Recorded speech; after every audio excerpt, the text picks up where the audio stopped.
Hello बच्चों, let's read the question. The question says that a body starts falling from a height h and travels distance h by 2 during the last second of motion. Then time of flight is in seconds. So बच्चों यहाँ ये कहा गया है कि एक body है जो कि h हाइट से फॉल हो रही है और एक पर्टिकुलर सपोज कीजिए ये एक h हाइट है और जो लास्ट के 1 सेकंड में ये h by 2 डिस्टेंस कवर करती है, यानी ये h by 2 डिस्टेंस ये लास्ट के 1 सेकंड में कवर किया जाता है। ठीक है, सो हमसे ये पूछा गया है कि टाइम ऑफ फ्लाइट यानी टोटल टाइम कितना ले रही है कोई बॉडी इस हाइट को कवर करने के लिए। सो जो की कॉन्सेप्ट यहाँ पे यूज होगा वो है कि अगर कोई पर्टिकुलर बॉडी है या कोई ऑब्जेक्ट है जो किसी हाइट से फॉल हो रहा है या कोई डिस्टेंस ट्रेवल कर रहा है और एक्सेलरेशन कांस्टेंट है, अगर एक्सेलरेशन कांस्टेंट है तो हम इक्वेशन ऑफ मोशन यूज कर सकते हैं। Okay, Newton's equation of motion use कर सकते हैं। तो यहाँ पर ये इक्वेशन नंबर 2 जो है, सबसे पहले जो 3 इक्वेशन ऑफ मोशन है वो देखते हैं। v is equal to u plus g t. Let's say जो डाउनवर्ड डायरेक्शन है जी की वो हम पॉजिटिव ले रहे हैं। ठीक है, डायरेक्शन जो है डाउनवर्ड डायरेक्शन पॉजिटिव। तो यहाँ पे जो v plus v is equal to u plus g t आ जाएगा। ठीक है, सेकेंड इक्वेशन क्या होती है, s is equal to u t plus half g t square. और थर्ड इक्वेशन क्या होती है, v square minus u square is equal to 2gx। यहाँ s क्या है, डिस्टेंस, t टाइम है और g acceleration due to gravity. तो यहाँ पे ये 3 इक्वेशन ऑफ मोशन में से हम इक्वेशन नंबर 2 को यूज करेंगे इस पर्टिकुलर कॉन्सेप्ट को समझने के लिए और टाइम निकालने के लिए। ठीक है, सो क्या गिवन है कि हमारे पास h हाइट है और लास्ट के 1 सेकंड में ट्रेवल किया गया डिस्टेंस दिया गया है। ठीक है, सो लेट्स से हम इक्वेशन नंबर 2 अगर यूज कर रहे हैं, so height h is equal to ut which is 0 into t plus half gt square।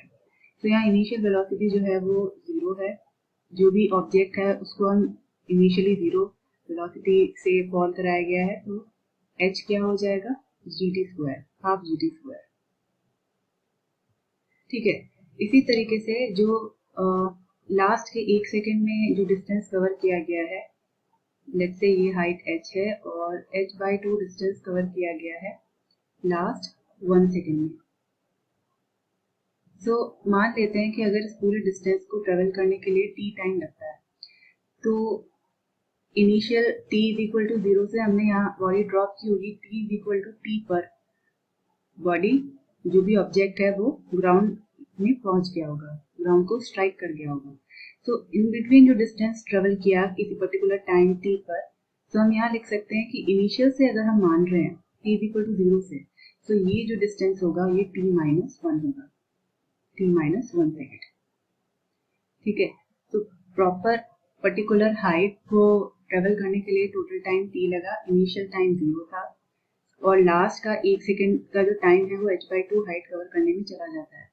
तो जो रिमेनिंग हाइट कवर होगी वो t माइनस 1 सेकेंड में होगी और रिमेनिंग हाइट क्या होगी, h माइनस h by 2 जो कि है h by 2।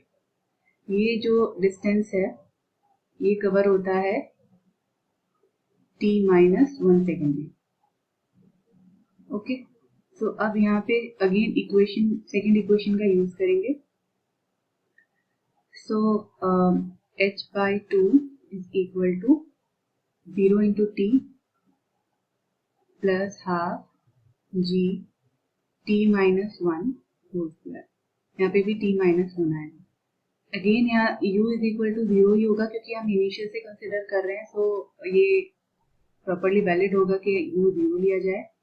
तो इक्वेशन क्या हो जाएगी, h by 2 is equal to half g t minus 1 whole square। तो ये इक्वेशन नंबर 2 हो जाएगी और इससे पहले वाली इक्वेशन नंबर 1 ले लेते हैं। तो इक्वेशन नंबर 2 को इक्वेशन नंबर 1 से डिवाइड करते हैं। सो क्या आएगा answer? h/2 is equal to half g t minus 1 whole square divided by h, और यहाँ divided by half g t square. So 1/2 is equal to g t minus 1 whole square divided by g t square. Again g से g cancel हो जाएगा और half से half भी cancel हो जाएगा।